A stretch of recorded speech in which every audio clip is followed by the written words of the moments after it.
प्रधानमंत्री ने कृषि बिल पर यूटर्न लिया और 59 सेकंड में सबसे अहम बात कही।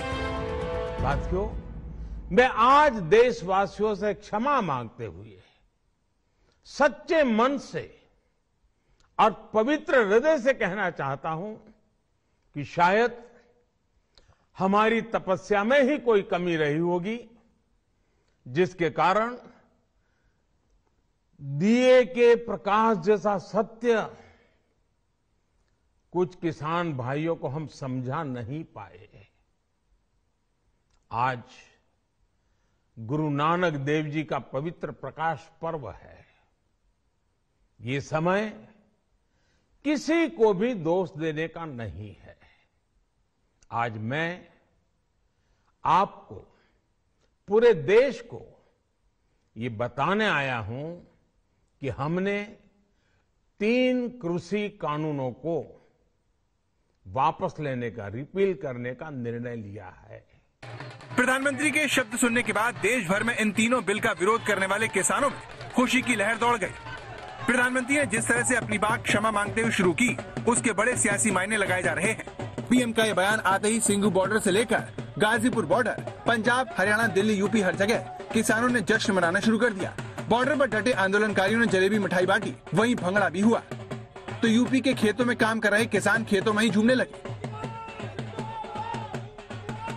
खुशी है या लग रहा है कि ज्यादा देर हो गई? नहीं, बहुत बड़ी खुशी है। बहुत बड़ी खुशी, बहुत बड़ी खुशी है। हाँ। 14 महीने की मेहनत हमारी कामयाब हुई। धन्यवाद माननीय प्रधानमंत्री जी का। प्रधानमंत्री पूरे देश के हैं, उनका आभार बहुत ज्यादा कि उन्होंने तब तपस्या किसानों की जीत हासिल हमें होगी। हमें बड़ी खुशी है कि माननीय प्रधानमंत्री जी ने किसानों की बात मान ली और ये किसान की जीत है। पंतप्रधान नरेंद्र मोदी ने जो निर्णय लिया है आज का, बहुत अच्छा निर्णय है। देश के किसानों की जीत हुई है। एक लंबा संघर्ष है, उस संघर्ष की जीत हुई है। आज इतनी खुशी का दिन है। हमारे खेत बच गए, हमारे खलिहान बच गए और हमारी रोजी रोटी बच गई है। तो प्रधानमंत्री के कृषि कानून वापस लेने के फैसले ने किसानों को खुश कर दिया। लेकिन क्या पीएम का यू टर्न अगले साल होने वाले 5 राज्यों के चुनावों में मास्टर स्ट्रोक बन सकता है? आज मैं आपको, पूरे देश को ये बताने आया हूं कि हमने 3 कृषि कानूनों को वापस लेने का, रिपील करने का निर्णय लिया है। इस महीने के अंत में शुरू होने जा रहे संसद सत्र में, इसी महीने में हम तीनों कृषि कानूनों को रिपील करने की संवैधानिक प्रक्रिया को पूरा कर देंगे। प्रधानमंत्री ने जैसे ही तीनों कृषि कानूनों की वापसी का ऐलान किया, विपक्षी दलों के नेताओं की प्रतिक्रिया भी आने शुरू हो गई। लेकिन जहां किसानों के चेहरे खिले हुए थे, वहां विपक्षी दलों के चेहरे मुरझाए लग रहे थे। केवल किसानों के काले कानून वापस करने के साथ साथ इन्हें अपने जो मंत्री जिन्होंने हत्या की, उनका कब इस्तीफा होगा? उन्हें कब मंत्रिमंडल से हटाया जाएगा? इसलिए मैं इस मौके पर किसानों को बधाई देता हूं। गुंडे, आतंकवादी, देशद्रोही, ये सब किसने कहा? जब ये सब कह रहे थे तो क्या हुआ? प्रधानमंत्री जी चुप क्यों थे? बल्कि उन्होंने आंदोलनजीवी शब्द बोला। मुझे खुशी इस बात की है कि ये सरकार समझ गई है कि इस देश में किसान से बड़ा कोई नहीं है। इस देश में अगर एक सरकार किसान को कुचलने की कोशिश करती है और किसान खड़ा हो जाता है, तो उस सरकार को अंत में झुकना ही पड़ेगा। तो क्या जो विपक्ष यूपी में बीजेपी को किसानों के सहारे हराने का मंसूबा पाल रहा था, उसके हाथ से पीएम सबसे बड़ा हथियार ही छीन लिया है? इसलिए मेरी राजनीतिक सूझबूझ पर आप शक मत कीजिए। प्रधानमंत्री नरेंद्र मोदी ने यूपी चुनाव से महज 3 महीने पहले किसानों के सामने झुकने का फैसला किया, जिसे वो बड़े दांव में तब्दील कर सकते हैं, क्योंकि पीएम के इस फैसले ने बीजेपी के लिए एक साथ कई विकल्प खोल दिए हैं। प्रधानमंत्री नरेंद्र मोदी ने अगर यह कहा कि उनकी राजनीतिक समझ पर शक मत कीजिए, तो बात सही कहा। और इसी बात को उन्होंने किसान कानूनों को वापस लेने के सवाल पर पुष्ट कर दिया है। उत्तर प्रदेश में उन्होंने बहुत दौरे किए।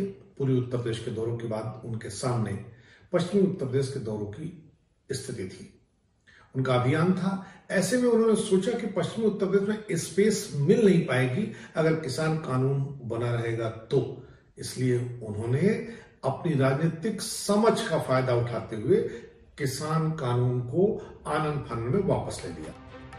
बड़ी बात यह है कि इतना बड़ा फैसला लेने से पहले पीएम ने 1 महीने में यूपी के 5 दौरे किए। इसके जरिए यूपी की जनता का मिजाज पड़ा। फिर जिन 3 कृषि कानूनों को लेकर किसान आंदोलन कर रहे थे उन्हें वापस लिया।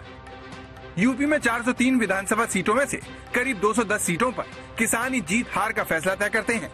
इसलिए बीजेपी चुनावों तक किसानों को नाराज नहीं करना चाहती थी।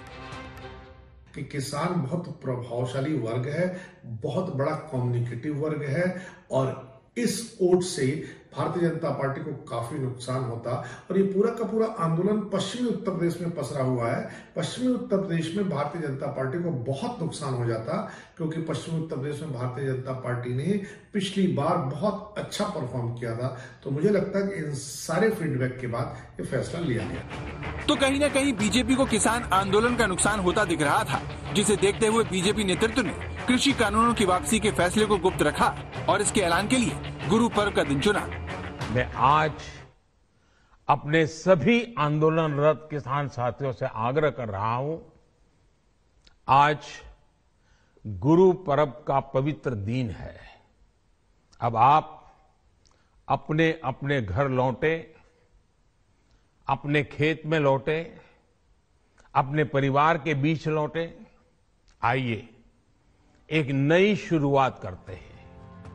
जानकार मानते हैं कि लखीमपुर खीरी में सिखों की अच्छी खासी आबादी है। वहां पर जो कुछ हुआ उसने पार्टी की छवि को कहीं न कहीं नुकसान पहुंचाया। धार्मिक मौके पर इस तरह की घोषणा करके पीएम ने अपने फैसले के असर को कई गुना बढ़ा दिया। करतारपुर कॉरिडोर खोलने और प्रकाश पर्व पर यह घोषणा करके बीजेपी ने सिखों और किसान समुदाय के मन में सरकार के लिए आई खटास को कम करने की कोशिश की है। किया गवर्नमेंट ने, मेरा तो बहुत छोटा रोल था इसमें कि मैंने अपनी जो पंजाब की आवाज थी वो हम उनको पहुंचाई कि मैं क्या समझता हूं as home minister, as chief minister, as agriculture minister. ये 3 ही बातें मैं उनको बताई थी।